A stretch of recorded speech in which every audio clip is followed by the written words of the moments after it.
Magandang tanghali mga kagimat, mga kamatya. Eto na naman po ulit ako, si Pepeng Agimat TV para bahagi sa inyo at bigyan din kayo ng kaunting kalaman tungkol dito sa mutya ng lupa. Itong mutya ng lupa guys, ito'y hindi basta-basta ito makikita kung hindi ka marunong tumingin ng mutya ng lupa. Itong mutya ng lupa po, ito'y bato na. Bato na mga ito. Bato. Lahat yan. Bato lahat to. Yan. Ito po'y kahit lang kung saan mo lang makita ito kung marunong kang tumingin. Ito po'y matigas. Matigas to lahat. Pero ito po. Dahil nga sa mutya ng lupa ito.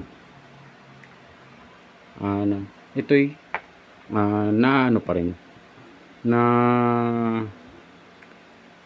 lumalambot pa din kahit na ito'y lupa na bato na, dahil po ito ay ito yung lupa na namumuo para maging bato. Ito po yung mahirap na makita ang ganito dahil po kadalasan makita mo yung mga ganito ay bato talaga. Para po malaman ninyo guys at para sasampulan ko kayo, kahit na itong isang ito na ito'y matigas, di ba? Sasampulan ko kayo para malaman ninyo, malay nyo kayo makita ng mutya ng lupa. Ito guys, kahit ito'y bato na, pag ito'y binasa, ito'y lupa pa din. Tingnan nyo lupa pa din ito. Hindi ito yung sabihin natin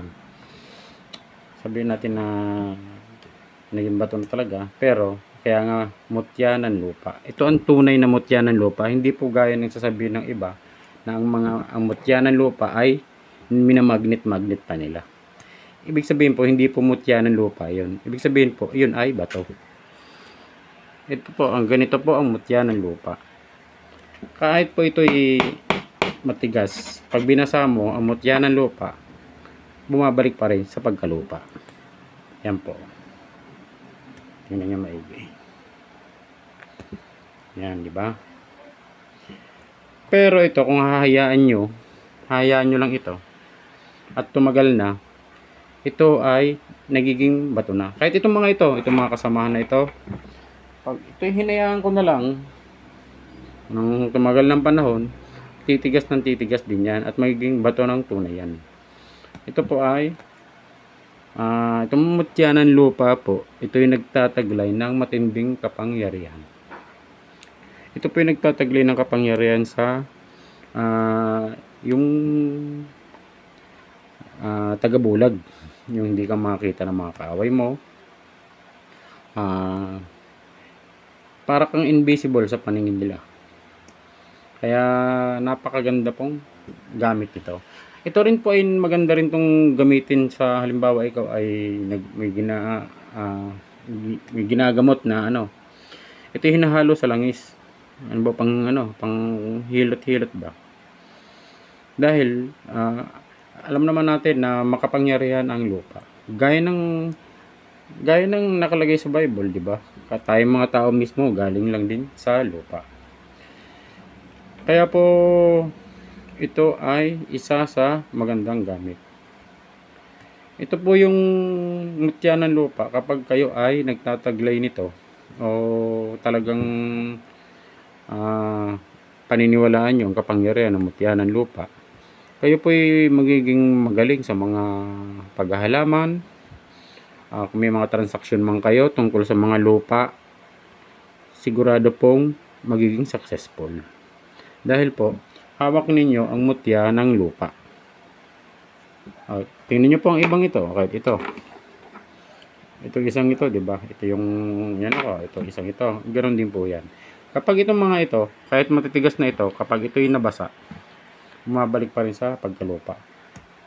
Yan po. Pero po ito'y sadyang bato na.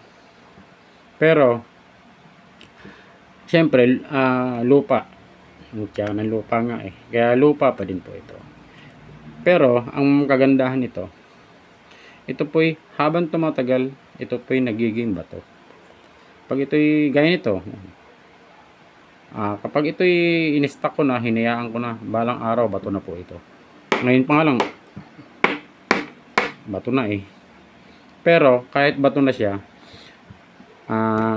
di ba ang tinatawag na apat na elemento? Apoy, tubig, lupa, at hangin. Ang lupa po ay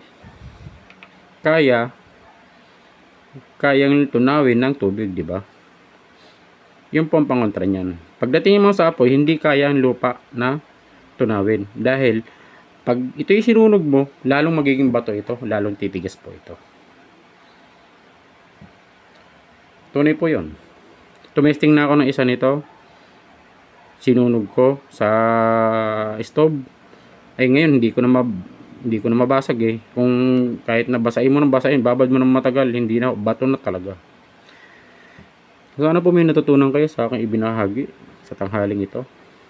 Maraming salamat po sa aking mga bagong subscribers na mga nagla-like and share sa aking mga videos, sa aking mga dati ng mga subscribers na walang sawang sumusuporta sa akin. Maraming salamat po sa inyo. Sa mga hindi pa po nakapag-subscribe at nanonood din naman ng mga videos ko, paki-subscribe po naman.